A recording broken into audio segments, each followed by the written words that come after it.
This is Gen X Amplified, episode number 31. And today I'm very excited because I am chatting with one of the most exceptional entrepreneurs and personal brands out there in the marketplace.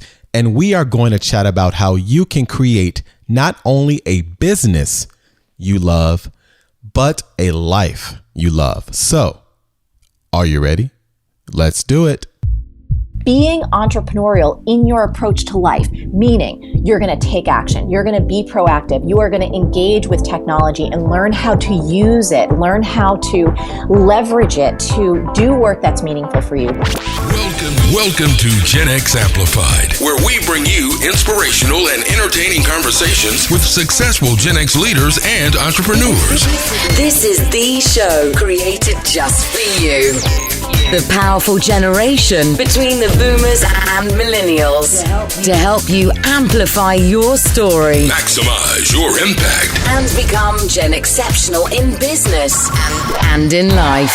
Now, here's your host, Arianna Porter. Greetings, everyone, and welcome to another episode of Gen X Amplified, the podcast dedicated to the exceptional generation between the boomers and the millennials. And as always, our mission here is to empower you to build your brand, amplify your story, and maximize your impact as leaders in this new media marketplace. And as always, you know how I like to start off. I like to start with a big thank you to you for taking the time to listen in and spending time with me and our wonderful game-changing guest. I know there's so much you could be doing, so the fact that you are listening, I really do appreciate it. Now, I'm excited because when I think about Gen Xers who are changing the game, but also changing the world, then I am definitely talking about my featured guest today, who is an entrepreneur, author, online TV host, marketing expert. Through her content and her overall business, her mission is to help you build a life you truly love and use your gifts to change the world. She is the creator of an award-winning web TV show and the founder of the very popular online program called B-School. Now, she has also mentored young business owners at Richard Branson Center of Entrepreneurship. That's what I'm talking about. And also through her Change Your Life, Change the World initiative, every product purchased helps support a person in need. Fabulous. Now, she was named by Forbes.com as one of the top 100 websites for entrepreneurs and one of the coveted Inc. 500 fastest growing companies. And if that's not enough, she was named by none other than Oprah Winfrey as a thought leader for the next generation. So everyone, my audience, please welcome the exceptional, the wonderful, the phenomenal Marie Forleo. Marie, what's going on? Oh, I am so happy to be here. I'm just sitting there listening like, oh, is this really me? We've got my life? That's awesome. Thank you so much for that beautiful introduction. Thank you. Thank you for being you. I'm so giddy and excited right now because I have Marie Forleo and I have been following you for a while. I love your Marie TV. Love it. Thank you. I love your content. I love your vibe. And I have to say this too. So I'm a big, I love to dance. Okay. Yes. So when I saw one of your Marie TV episodes, you were doing the You Can't Touch This. Oh, yes. Oh, it was on because I know that routine like the back of my hand. Back in 1990, I had the whole hammer pants. I had it. I was dancing so much in my living room to You Can't Touch This. So when I saw that, I thought that was fabulous. Oh my God. I had hammer pants, like 3 or 4 pairs of them. And I will tell you, I have busted out the hammer dance on stage a few times. Oh, and no. It just doesn't get old. It doesn't get old. It's timeless. Oh, no, it doesn't. It's and it's all coming back now. It's funny. I was just watching not too long ago, the Super Bowl, and Bruno Mars, they did a little Running Man and they were breaking out the 90s routine. So, I caught myself doing a little moves in front of the TV as well. Oh, yeah. I'm telling you, it is so contagious. And I even feel like folks who didn't happen to like really get the 90s, like if they're a little younger than us and obviously folks older than us, there was something magical about that time period and hip hop and R&B. It is really infectious. Oh, it is. And I know, in my understanding, you actually did some dancing training, right? You were a dancer, or you taught people to dance, like hip hop dancing, correct? Yeah. So I didn't have any formal training, but when I was about 24, I really got real and faced how much I love dance and how much I love hip hop. And I started taking classes. Okay. First time in my life. And then my teachers are like, you're really good. You should teach. This was like in a gym setting. And I was like, wow, I never thought I could do that. So I started teaching hip hop dance classes at a place called Crunch in New York City. And then very soon after that, I wound up making fitness videos, and I got picked up by Nike to do something called the Nike Rockstar Workout. So yeah, I kind of got thrust into that world and I loved it. No, it's funny. I lived in New York for about 10 years, and I remember Crunch. I remember Crunch Fitness really well. So let's do this. So I can't wait to really unpack a lot what you're doing right now with your business. And you talked briefly, Marie, about your dancing history, if you will. But I would love to for you to start off just talking about your journey a little bit, particularly how, what you did and your story, how it led to your life as a phenomenal entrepreneur and game changer that you are right now. So I got interested in personal development when I was probably in my mid to late teens. And when I was in college, one of my favorite classes of all time was a class taught by this brilliant woman. Her name is Claire Diab. She actually teaches yoga with Deepak Chopra. And the curriculum for her class was his book, The 7 Spiritual Laws of Success. So it was my first kind of introduction to a book like that and to this whole world of improving yourself and reaching for more.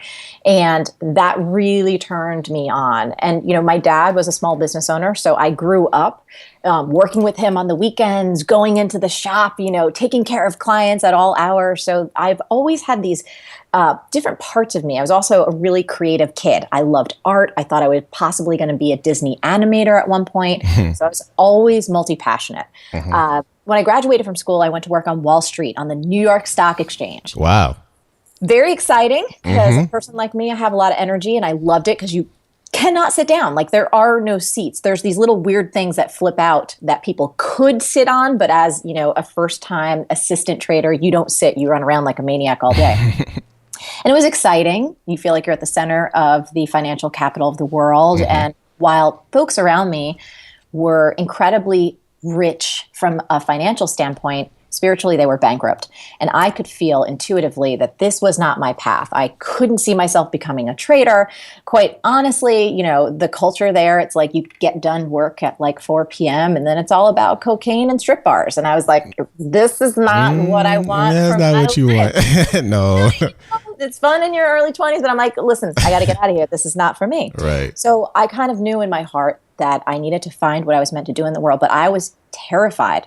I have to tell you, because I didn't know what I was meant to do. I just knew what I was doing wasn't it. So I tried to merge creativity and business. I was trying to find this blend of someplace where I could really exercise and flex my business-minded muscles, but also have a little bit more creativity than the New York Stock Exchange. And my idea was, what about magazine publishing? I love magazines. There's the commerce side. There's the editorial side. Let me get into that. So I got a gig as an advertising assistant at Gourmet Magazine through Condé Nast Publications, one of the biggest magazine publishers in the world. Yep.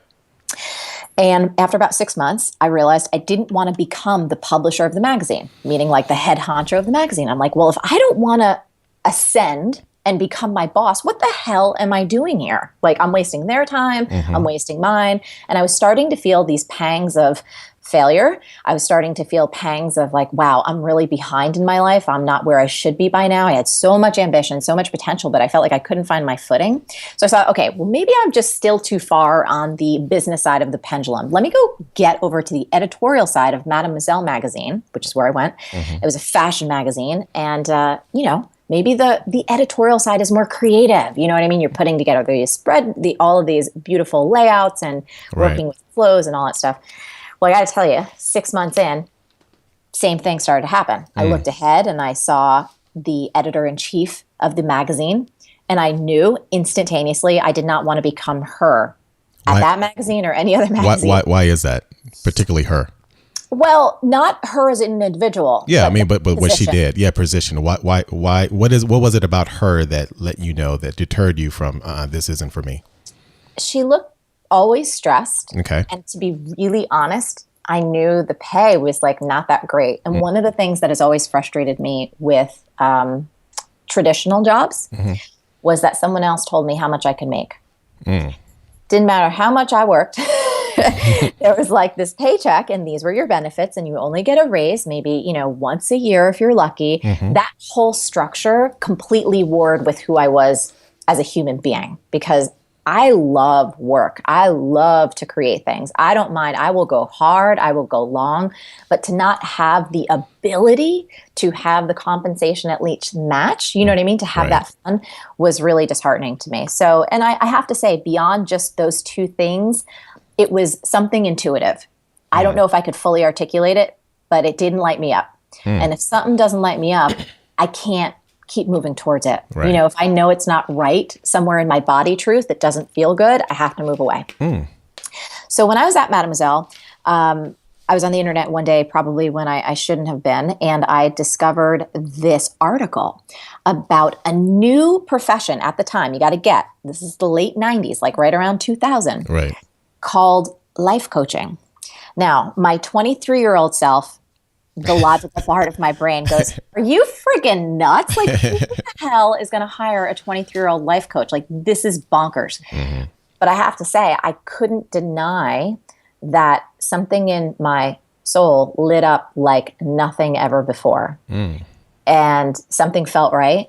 And something in me said, you have to move towards this. You have to do this. You have to investigate this and try this out. So I signed up for a 3-year life coach training program. It was life coaching and business coaching through a place called Coach University. And I did all my studies at night while I was still at the magazine during the day. Fast forward a few months, I get this call from HR and they have a promotion for me. I could go to Vogue. So that was my big fork in the road. It was like either stay on this steady paycheck path, health benefits, you come in, it's a pretty kind of prestigious job to have, or quit and start your own life coaching business at 23, which again, looking back now sounds absolutely insane and dumb. But that's what I did. And so I quit my job. I started bartending and waiting tables and doing every side gig possible, cleaning people's toilets, being a personal assistant, cleaning homes if I had to, like anything to keep a roof over my head and to keep my bills paid so that I could figure out how to be a life coach and how to start a business from the ground up and all that good stuff. Because I mean, what's more depressing than a life coach that's like desperate for money and clients? Like that's the most horrible thing. Right? You're right. Right. So that was my kickoff, and then from there, we talked a little bit about dance, but I don't want to be a monologue here. I'll take a break and let you ask me where we go next. I'm sitting here like listening to this story, and it is a fascinating story. There are so many nuggets there that I want to even unpack even more. And all right, so just taking a step back, and I noticed there was a common theme with a lot of the decisions that you made, and it was based on your feeling and how you felt emotionally about the position, which, I want to talk a little bit more because not a lot of people, I know that firsthand from experience, think about that. They think more functional as opposed to emotional and paying the bills and just staying with a position based on, the bills need to be paid. And there's nothing wrong with that by any means because you have to live. But, I'm wondering, when you mentioned like growing up, you said your father owned a small business, correct? Now, Yes. What was that business, by the way? It was in the printing field. It's this little subset of printing that was called lithography. And it was kind of dealing with all of the negatives before things would go to print, like catalogs and magazines and brochures and things like that. Okay. So, and I'm sure you learned a lot of life lessons and business lessons from working with your dad there. Yeah. And then that transitioned into, you had this creative side of you, Marie, and you wanted to, animate Disney content, and you end up at the New York Stock Exchange. And I'm sure that wasn't an easy gig to get. No, it wasn't. But one of the ways that I helped put myself through college was I bartended. I've been working since I was 9 years old. So the moment I could start babysitting, I was like out there babysitting and, working at Carvel. And I grew up on the Jersey Shore. So I used to work helping, take tickets from people when they wanted to go on the beach. So I've literally worked most of my life since, again, I was about 9. And when I was bartending through college, I developed great relationships with the folks that would come into the restaurant where I used to bartend. And they would ask me, oh, you're in college? Are you graduating soon? And what do you want to do? And I was really excited to get a job in finance because that's what my undergrad bachelor degree in finance. So I was looking for a job, but I didn't want a desk job. So you're right. It wasn't an easy position to get. But because I had developed great relationships through my hustle at college, I had met some folks who said, hey, I know someone who knows someone, give me a resume and I can see if I can get you at least a meeting. So see, that's it right there, Marie. And I noticed that it's so overt in your story. The word hustle and the word, the phrase, I guess, self-awareness. You went through that journey at the stock exchange. You didn't like that based on how you felt and what your vision and your goal, you knew where you wanted to be and who you wanted to be. And you worked in the magazine industry as an advertising assistant. You worked at Mademoiselle. You had an opportunity to even enhance that even more with Vogue. And during that journey, each step, you knew at certain points in time that this was not for me and this was not going to take me down the road I wanted to go.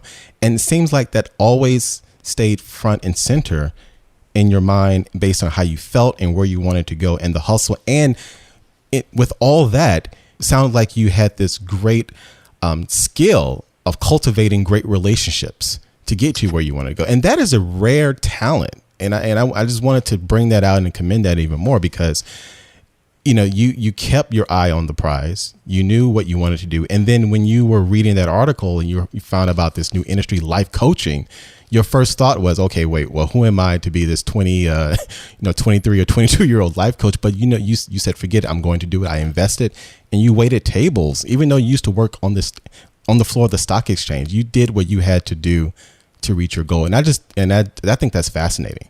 Thank you. Well, just to be clear, I always try and emphasize this because a lot of folks have this illusion in the world of overnight success and people doing things quickly. Right. When I started my coaching practice, I had side gigs for the first 7 years of my company. 7 years. I didn't have the confidence. I was also, again, a multi-passionate person. So I had this fitness career that was happening on the side, which I loved. I had my coaching practice. I wrote a book. There was all these kind of, plates in the air that I was spinning. Right. And that was a conscious choice. It was something I really wanted to do. But it wasn't until about 7 years into my business that I really, maybe 6 or 7, where I really felt comfortable and had not only the confidence, but the revenue and the profit to say, okay, I can take care of myself fully with one job with my online business. Right. So it took a while.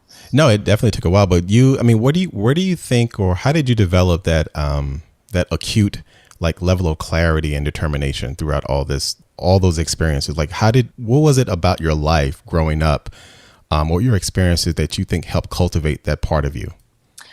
My mom always taught me to pay attention to the small voice inside. It's something I remember her teaching me about since I was a very little girl. From the talks that your mom has with you about, not talking to strangers. If anyone's ever around you and they don't feel right, if something doesn't feel right, you need to get away immediately. So that was a framework and a language and a conversation point that I was brought up with. How does it feel? If it doesn't feel right, we're not doing it. If it, listen to your intuition. What is that small voice saying? So I heard that throughout my entire childhood.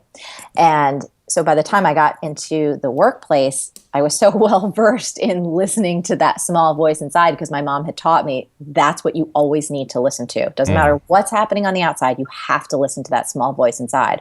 So I think that was one of the hugest gifts that mom has ever given me because it guides everything I do to this day. Gotta love mama. Gotta love mama. Gotta love mama. Yeah, that's great. Now, so when you started this career as a life coach, now I'm assuming based on the time frame you mentioned, this was probably pre the Web 2.0 and really when social media really hit, correct? Oh, yeah. I mean, email newsletters were like, what? What is that? Like PDFs, boom, mind blown. Oh my God, an ebook. Like it was totally novel. Interesting. So with that, that's why I was wondering, how did you market your business? Like, what was your main method of communication? Email, newsletter, and in person. So here's what I would do. It was, I used the internet effectively because there was the internet, but it wasn't anywhere near what it is today. Social media did not exist, but email was definitely there. And email newsletters were new, so they were great, and people opened them and they loved them. It was awesome. So I effectively used the internet to mask my age. I got headshots done of myself that at that time made me look probably about 10 to 15 years older than I was.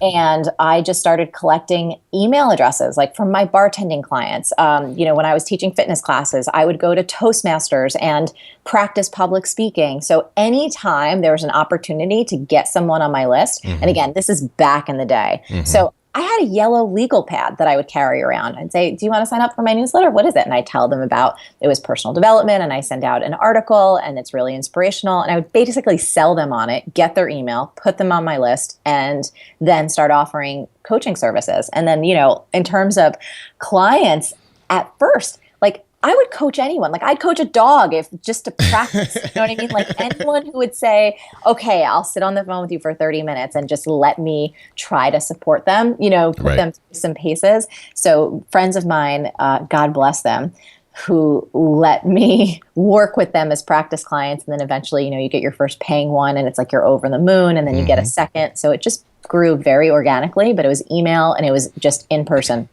Cool. Yeah, yellow.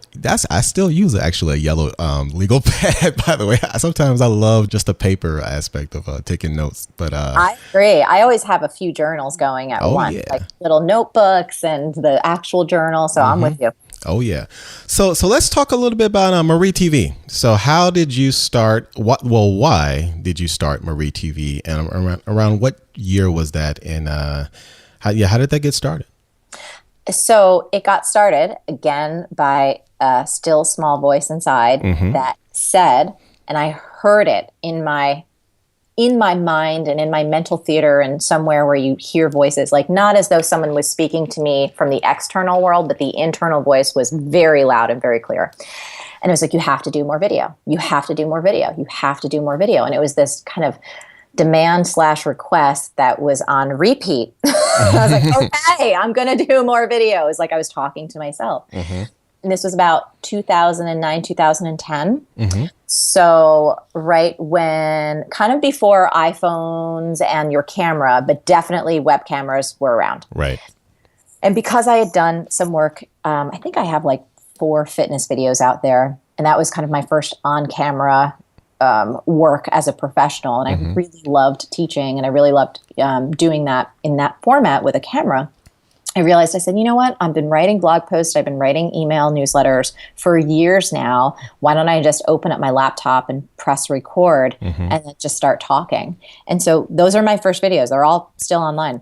And it was just me listening to that small voice inside that said, you got to do more video. You got to do more video. Then saying, enough already. I'm going to do it. That's how it started. And then, of course, I really enjoyed it.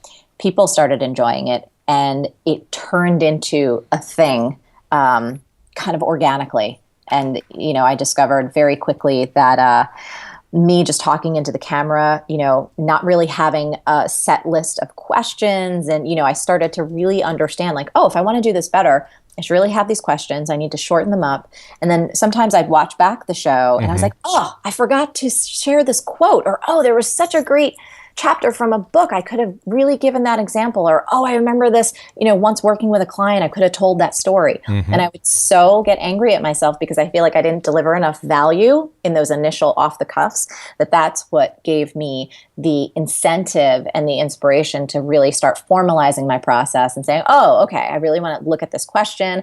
I want to, bullet out my answer. Is there a quote that goes with this? And so over time, it's kind of taken on a life of its own and evolved to what it is today. No, it's definitely taken on a life of its own. I am a huge fan. And listeners, if you've been under a rock, if you haven't seen Marie's videos on Marie TV, they are the quality level is fascinating, and I love your little spunky intros with the music. Thank you. I definitely love it, and the guest. I mean, you've had some fascinating guests. I mean, you talk about Arianna Huffington, my boy Gary V. I'm a huge Gary V fan. I mean, you've had interviews with Tony Robbins. I mean, so many people. And it's addictive, and definitely video is natural for you. So it's great that you were able to find that platform that spoke well to you. Now, did your Change the World initiative, did that coincide with the launch of Marie TV? No, it was actually earlier. It was several years earlier, and I'll tell you what that's about. So after I had been coaching for a few years, and I had done one, maybe two virtual group coaching programs, meaning, no one was in person. Everyone was calling in on a teleseminar, and then we would have like our own private little environment. We'd all talk and we'd work through things, and it was awesome. I was still in a place in my own life where money for me, there were months where I would open my checkbook to pay my bills and I'd get almost a panic attack, because I didn't feel like there was enough in there. And again, I wasn't spending irresponsibly. It's just living in New York City, as you know. Yep. Not an easy city, but that was the place I wanted to be. So I'm not complaining. But, bartending and doing all these different things, it's just, most of us can experience, we understand that experience where you look at your checkbook and you're just like, oh, I want to get ahead. Mm-hmm. Like, I don't want to feel so panicked when I open this thing. And something in me said, if you're gonna change your relationship to money and finally get to a place, because I knew in my heart that abundance, and not to use too much of a woo-woo word, but I knew that there was enough to go around. Like, I knew that deep in my soul, yet it wasn't my experience on a day-to-day level. So there was this disconnect between what I knew to be true and my reality. And I knew that the only way I was going to make the truth that I know be my reality is if I started living in that truth, not in my reality. And here's what I mean by that. When I started my business, I always knew that I wanted to be able to make an impact far beyond the customers and the folks that I could reach directly through my products and services. I wanted to be able to donate to causes I believe in and to help people that need the help, that did not win the ovarian lottery, that were not born in the United States with running water and shelter and, a good family and access to education. And I knew that there were so many people that didn't have those basic fundamental, what I consider rights for people to have a dignified life. And I made a promise to myself. I said, you know what? Here's what I'm going to do. Got this coaching program coming up. I'm afraid. I don't know if anyone's going to sign up. I don't know if I'm going to have enough money to pay my bills next month, but I'm going to commit right now to take 10% of whatever comes in, and we're going to find a great charity and I'm going to donate it. And I just put this flag in the sand, and it was petrifying. Like everything in my body just was like, you can't do it. You don't have enough. You can't go giving it away if you can't make it right. If you don't have it right now. And so there's all these doubts and fears, but I said, nope, this is how I'm going to fundamentally shift my reality, is acting on the truth of what I know, not on my circumstances right now. So I sold that coaching program, and it sold well. And the amount that we wound up, everything kind of shook out. It was about $7,000, which was, and is, a lot of money. Oh, yes, it is. It's a lot of money. And so I was so excited. I always had a dream of kind of going to some organization that was amazing and doing really great work and giving them one of those big cheesy checks. Remember, Publishers Clearing? Yeah, the big wine. Yeah. It takes 10 people to hold it up. Yeah, like something like that. Right. Just being able to do that for folks that were doing really great work, and to support them and to give them a kickstart. And so I had that money, and I found this organization through the UN called Girl Up. And it was really focused around supporting mostly young women, but women in general, so both girls and women in developing countries, and helping them get equal rights and access to education and ending childhood marriage and all of these things that I am very passionate about. And so that was the beginning of the Change Your Life, Change the World initiative. So it was several years before Marie TV came about. Wow. No, that's a great story. I'm a huge fan of mission driven businesses and purpose. And we need more of that. And yes, we do. We really need more of that, especially those of us who, are successful or trying to be successful, or no matter how, success is a relative word, but really understanding what this life is about, and especially for Gen Xers, because and I've noticed this, and why I'm so passionate about what my movement and helping people in our generation understand, the strength of their story, is that we're at a point of our lives where we start to think about legacy and purpose and mission. So to hear that from you and the impact that you have had, is great, and that's I love that you shared that story. So talking about big stories and initiatives that you're passionate about, let's unpack B School, your flagship program. Can you just talk a little bit about what exactly is B School and what type of person you would say is best for the program? Oh, yeah. So B School, which stands for business, everyone's like, what's the B stand? It's our online business school for modern entrepreneurs. And it's really designed for people that want to fuel not only higher profits, but their higher purpose. And here's what this means. It's for aspiring and established entrepreneurs who, when they look at the world of online marketing and sales, digital marketing, how to get their message, their product, their service out there using the tool of the internet, meaning their website, social media, email, all of the different tools that we have to connect with folks, to make sales and to also make a difference. If that just scares someone, if they're like, gosh, marketing, that's gross, I want to take a shower, or you know what, I'm the creative person. Somebody else needs to do that for me. Or they're just terrified and they just don't know where to start. Like it all feels overwhelming. Those are the kind of people that need to get their butt into B School. This is our 7th year running the program. It's an 8-week video-based course. Wow, well, I'm sorry, 7 years? Wow. Yeah, this is our 7th. So we're just about our the doors to the program haven't opened up yet. We only do it once a year. And the reason why people are always like, why don't you do B School all year round? I'm like, y'all have no idea how much energy and focus and commitment we need devote to this program over those 8 weeks. And it's not just the 8 weeks, it's like a month before, it's months after. Like we literally, myself and our company, we pour everything we have into taking care of people. And I'm on the phone, coaching folks in every time zone for hours and hours a day. It's intense. We love it. I'm not complaining, but it's like the kind of thing that for me, I'm like, I want to do it once a year so that I can still produce the show and we can, work on other projects in the quote unquote off season. No, that's great. Until 8 weeks, and I actually was going to ask you that because it's an 8-week program, and what was the reason why you didn't have this as a kind of a continuity membership program? But you totally you made it clear for me, and I'm sure our audience, because it sounds like this isn't just a minimal product or service. This is something you've put your blood, sweat, tears into. Not just you as the creator, but the students. There's a lot that goes into it. Well, it's interesting. There's a bit of a paradox because it's an amazing program. It's a comprehensive program. We have like jumpstart material when people first get in. We have advanced trainings that are like graduation bonuses, after the 8 weeks. And always our students are like, couldn't finish it the first time around.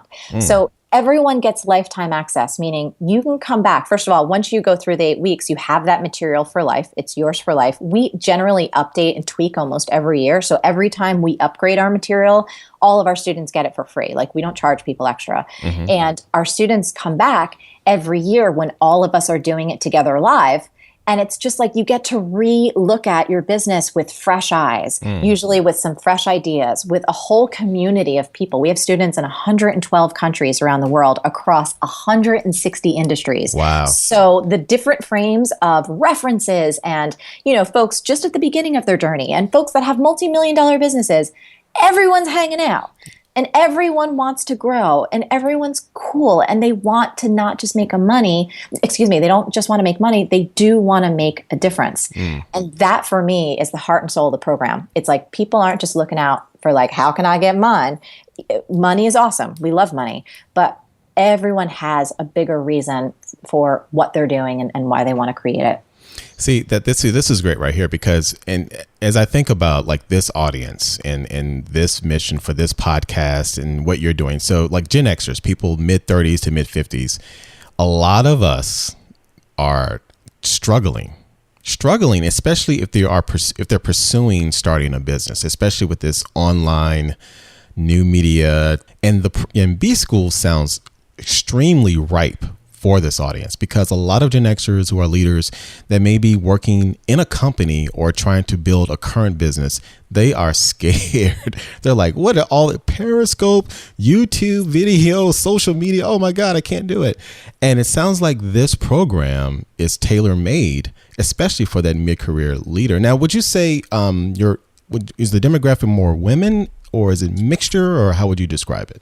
Yeah. So in terms of like our general audience, YouTube has such great analytics. We have about a 25 to 30% male audience. Oh, good. Oh, wow. Yeah, it's awesome. We love our men. I love men. My content is not gender specific. I just happen to be a woman. But with B School, there's definitely, it's an amazing woman party. We love men, and the most amazing men take it, but it's more skewed towards like 95% ladies and 5% awesome men who, quite frankly, I'm like, y'all are so smart, because you come in here, they get so much love, they get so much attention, and they have other cool dudes to hang out with, but it's like this secret. You know what I mean? They're like, oh my God, this is awesome. Well, that's like paradise for men. It's great because, the women are just fun and smart and brilliant, and everyone wants to see everyone win. And there's not like, it's not I don't encourage a competitive vibe. I mean, most entrepreneurs, all of us, we're competitive with ourselves no matter what, but it's extremely supportive. But yeah, there's definitely cool, amazing men. I mean, I have teenage boys in there, and I have men in their 70s. Oh, okay. Wow. Really? I'm telling you, I had high school students last year. I'm just thinking of one Eli. I think he just graduated high school, and he was like, I really want to do this. And he was so psyched, and he had already started his own business. And then, a gentleman who had been in corporate America, very, very successful, long career. I think he was in his mid 60s, wanting to do just something fresh and new. And like you just described, feeling like, wow, I want to retool. I want to put myself in an environment that helps me get a handle on the fundamentals, so I'm not overwhelmed, so that there's some structure and there's folks to bounce ideas off with, and you know what I mean? Have a community to help me make this happen. See, actually, so I'm glad you brought that up. I was literally about to ask you, so you talk about the structure. Now, so this is an interactive program, because I was wondering, is this something where I pay to get in B School and I get modules sent to me, and I'm in my office or my home or wherever in the library, and it's just me and the computer, or is there an interactive component? It sounds like there is. There is. There's first of all, we make it so that how you want to learn is how you learn. So you're not forced into interaction. I know a lot of people, nobody believes this about me, but a lot of times I'm very introverted. So there's times when, I just Marie, you introverted? Really? I'm telling you, I'm just like, I just need my downtime. I want to be by myself. Yeah. I want to read. I want to study. I need hours. Like, just can't talk to anyone. Right. So if you want to be just kind of studying on your own pace, you can do that. But we have an extraordinarily robust and engaged community, both in the comments, like the member area. I'm doing live coaching throughout the whole program. Our Facebook group is like off the hook. It's just, there's so much. So you get to dive in as much as you want. If you're like, I love that stuff, that's really how I learn best, to have a lot of people to bounce things off of, you got it. If you're kind of like, I just want to be by myself and be quiet, no one's going to force you to do anything you don't want to do. That's great. I love the setup. And it sounds, it's not now. Is there a particular website? Where do they go to get to learn more about the program? Oh yeah. So, excuse me. So if you go to joinbschool.com or Marie Forleo bschool.com, depending on when folks are listening to this. Right. Currently, as we're recording, there's a free video-based business workshop. There's like 3 awesome videos that'll give you not only an outline that even if you never take B School in your life, you don't buy anything from me, you hate Marie TV, go get that material because it's awesome. It gives you a whole kind of how to think through what you should be paying attention to in your business so that you don't get overwhelmed, and teaches you some ideas about positioning and marketing and sales that really help people reset their mindset. So they're thinking the right way about marketing and not feeling so resistant to it, and therefore shooting themselves in the foot. Oh, that's great. I love that. And I'm sitting here thinking about, we talked a little about the audience for this show and the generation between the millennials and the boomers. And again, somebody like you and what you're doing with B School, with Marie TV, and just, how you've just changed the game, someone that's listening in, that's hearing this, and they're hesitant, they're 45, they're 35 or 45, or they're even 55. And they're like, I hear all this, but how do I get over that initial hesitation of embracing like this new tool? And some are thinking that maybe the doors are closed for me for pursuing entrepreneurship. And I tell people all the time, like, this isn't a young person's game anymore. I mean, because of what we carry around with us every day on our phone, like, the times have just started. So what advice, Marie, would you give to that Gen Xer that's listening about finding your unique brand and building a business in this marketplace? Oh, yeah. I mean, unless you're planning on like dying tomorrow, you have really two choices, right? You're either going to jump in and realize like, stop stopping yourself from having an amazing business in life, whatever that looks like to you. Technology is not going away. And I think it's really interesting because in today's age, more than any other, everyone is actually getting younger. And here's what I mean by that.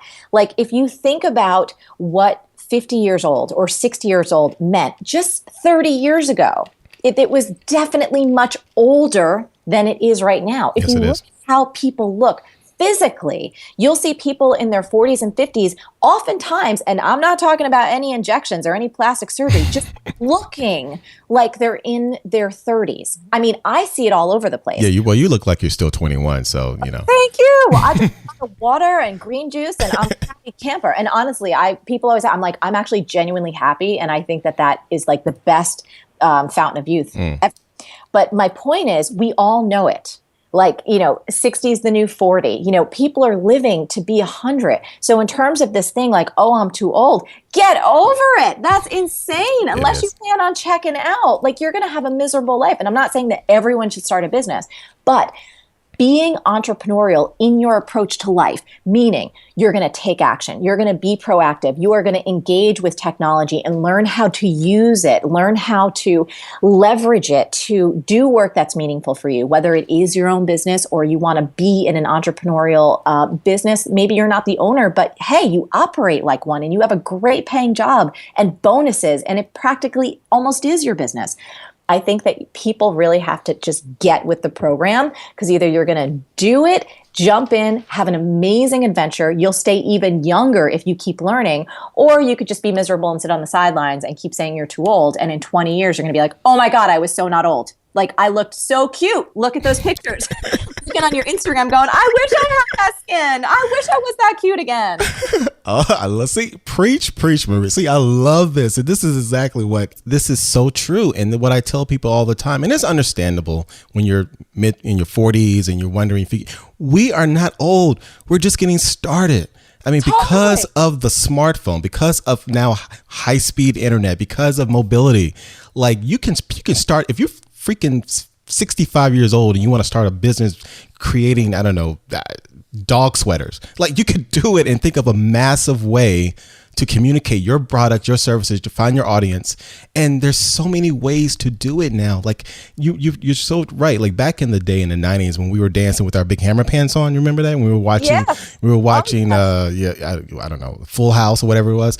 I mean, my aunts and uncles, they in their 40s, they look so much older. They seem so much older. Right. And we could not, what we're doing, we're sitting here having a conversation over Skype, the internet.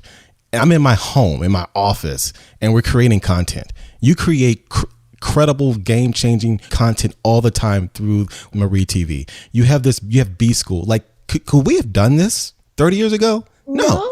I mean, we are so uniquely positioned, and this is what's so exciting. I teach this in B School.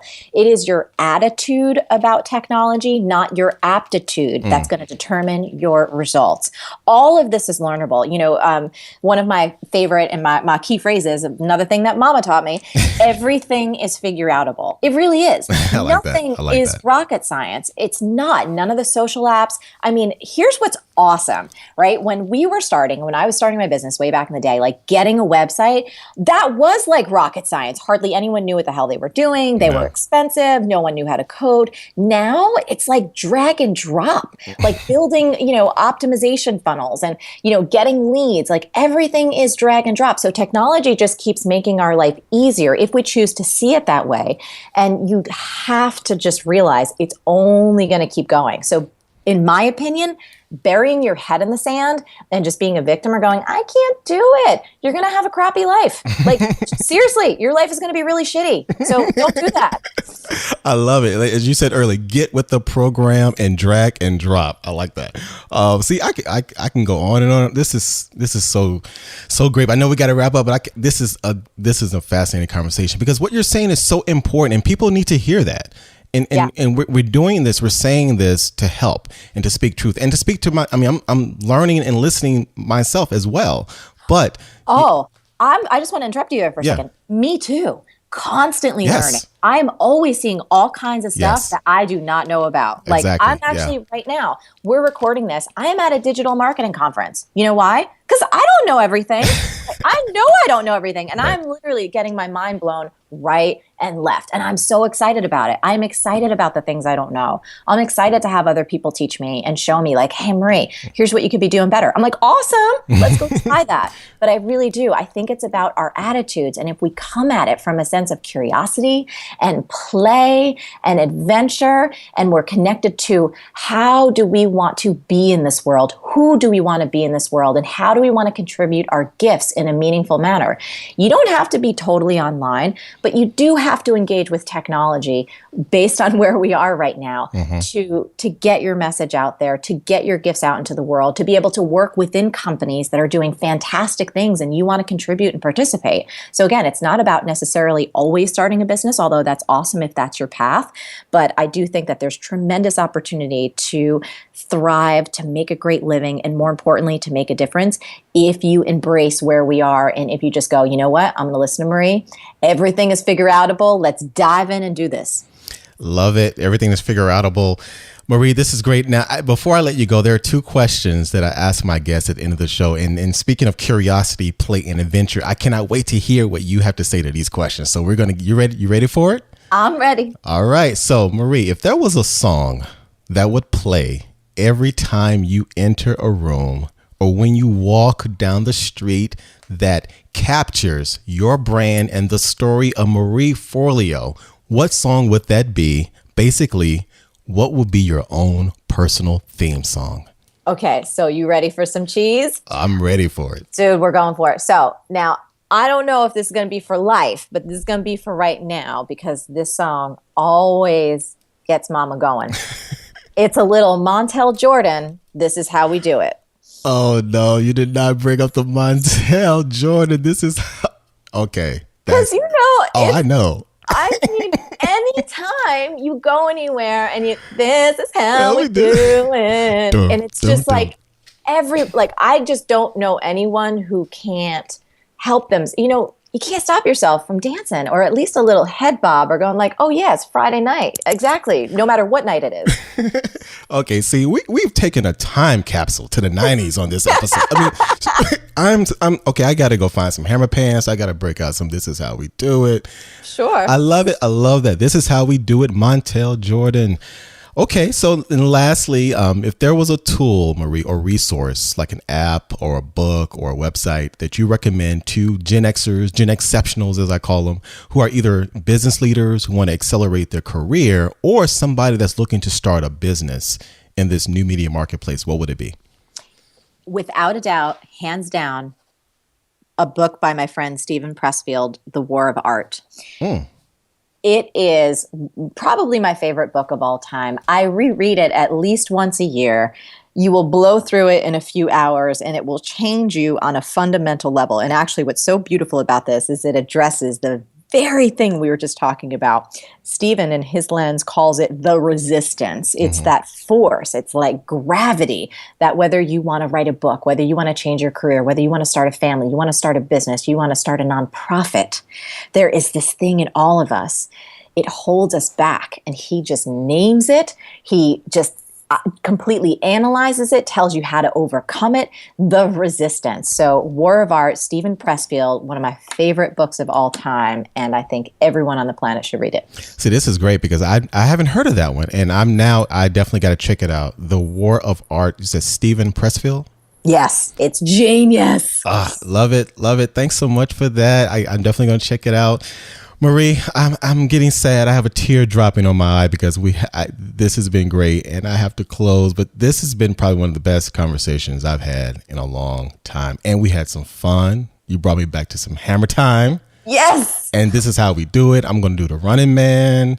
I'm going to do the Roger Rabbit, and I might do some Cabbage Patch right when we get off the phone. Oh, you're going to do some Cabbage Patch? Okay. You don't even know. I'm just going to let loose and see what happens. All right. So it's on now. So Marie, tell everyone the best way they can find out about you, more about you and what you're doing currently and the things you have going on in the future. Absolutely. So marieforleo.com, main website. All of our episodes of Marie TV are there. You can learn more about B School if that's interesting to you. You can go to joinbschool.com. And I'm at Marie Forleo on Facebook and Twitter and Instagram and Snapchat. So you hear all that, everybody? My Gen Xers, and we'll have all that in the show notes. Definitely check out Marie and listen. Check out B School. If you don't know, if you haven't heard yet, you just don't know. I mean, I can't help you. I can't help you. Definitely check it out. It's an awesome, fascinating program. Lives have been changed. Businesses have been started. People have changed the world through that. Marie, it's been great. Thanks for spending a great time with me and our audience at Gen X Amplified. Thank you so much. It was such an honor to be with you. Thank you for having me on the show. Thank you. Okay, that was Marie Forleo.